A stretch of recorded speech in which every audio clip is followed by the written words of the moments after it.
মহামান্য হাইকোর্টের প্রধান বিচারপতি নিশিতা মাত্রে এবং তপব্রত চক্রবর্তীর ডিভিশন বেঞ্চ বলেছে যে ওই মহাশ্মশানে কোন অবৈধ কাজ শুধুমাত্র ইলেকট্রিক চুল্লি ব্যতীত কিছু হবে না। আপনি আইনের ছাত্র, আইন পড়ে এসডিও হয়েছেন। এখানে মুখার্জি ব্যানার্জিদের টাকায় বিক্রি হচ্ছেন। 63 কোটি টাকার কত টাকা ভাগ পেয়েছেন এসডিও সাহেব? হাইকোর্টে গিয়ে উত্তর আপনাকে দিতে হবে। হাইকোর্ট আপনার কাছে জানতে চাইবে যে আপনি আইন উল্লঙ্ঘন করলেন কোন স্বার্থে, কি কারণে। আপনাকে পার্টি করেছি হাইকোর্টে, কোর্ট কন্ডেম মামলা রুজু হয়েছে।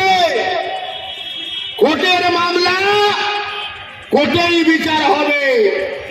আরো একটি মামলা 2-1 দিনের মধ্যে রুজু করব।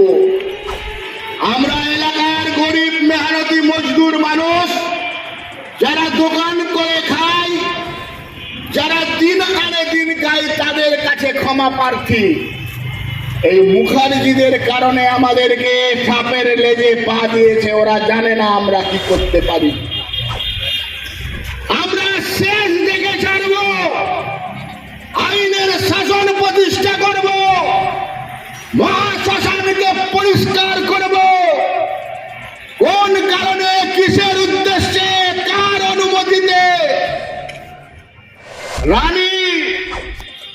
রানী মায়ের জায়গা, সেই জায়গা মহাশ্মশানের নামে রেকর্ড আছে।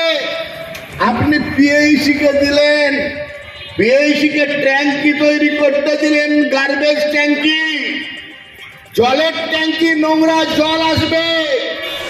মহাশ্মশান, আমি বৈষ্ণব, আমার পূর্বপুরুষের সমাধিতে নোংরা জল পড়বে, হোটেলের মলমূত্র পড়বে, আমাকে মেনে নিতে হবে।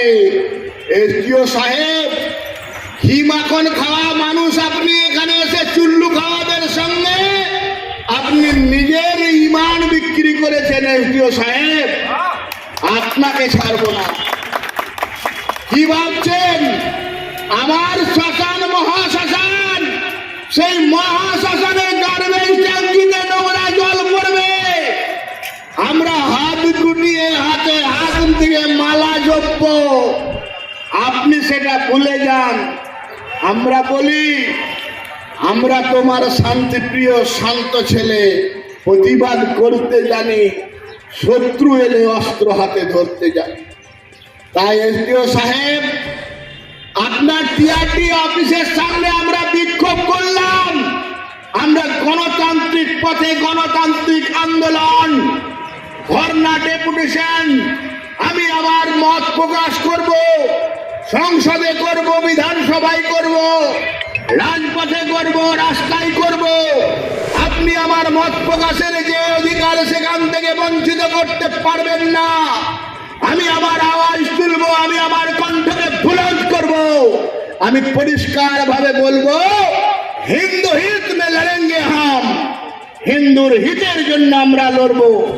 সনাতনী সমাজের যে অধিকার, সেই অধিকারের জন্য আমরা লড়ব। আর এখানকার মুখার্জি, ব্যানার্জি, আপনারা অনেক খেয়েছেন, বয়স হয়েছে। একজন তো খেতে খেতে অক্কা তোলার কাছাকাছি, আর একজন নির্বাচনে পক্কা হয়ে যাবেন।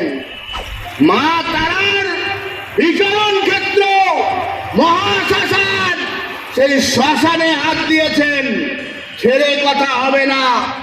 আইনে অধিকারে আমরা নিব, রাজপথেও আমাদের লড়াই হবে।